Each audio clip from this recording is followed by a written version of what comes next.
A number of years ago, the City Council authorized our debt limit, changed our authorized debt limit to 80% of the amount of principal paid off over the last 3 years on average. So we take the last 3 years' principal payment, average it, and then take 80% of that, and that is our target for issuing or authorizing debt for the coming year. That has the effect, obviously, of continuing to try to bring our debt level down. One of the things, though, you should also keep in mind is as our debt burden comes down, that doesn't necessarily mean that our annual principal and interest payments are going to decrease dramatically. One of the other things we've been trying to do as we've been trying to handle our debt is shorten the time period over which we repay that debt. Second, it also decreases the amount of interest you have to pay, which means that you're eliminating, again, some additional cost.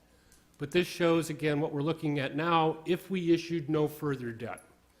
So if we stopped issuing debt and didn't issue any debt between now and fiscal 23, which obviously is not likely, you would see about a 50% or roughly 40% reduction in our annual debt service payment.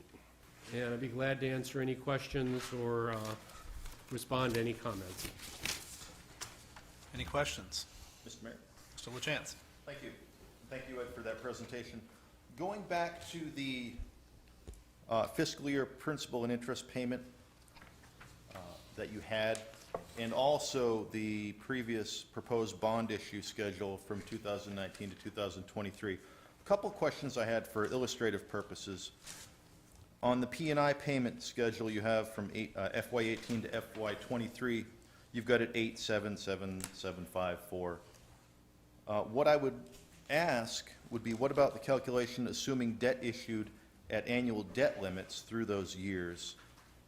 For example, your proposed bond issue forecast from FY19 to 23,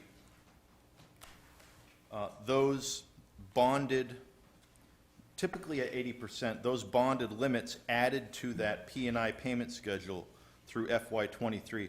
I would like to see something that illustrates a forecast, assuming we met the 80% or exceeded it slightly as we historically have done through those years, to see where our total debt payments are going to be in the next 5 years. Go ahead, Heather. Mr. Lachance, on page 131 of the LCIP,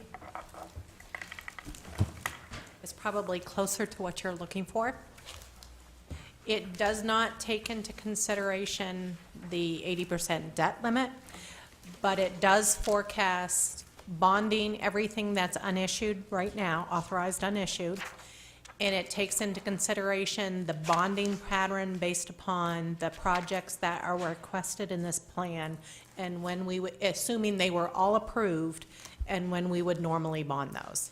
So with that, what I understand, you've said that we would exceed, assuming this year's this year's LCIP was approved as presented, it would exceed the bonding limit by 100 and something percent.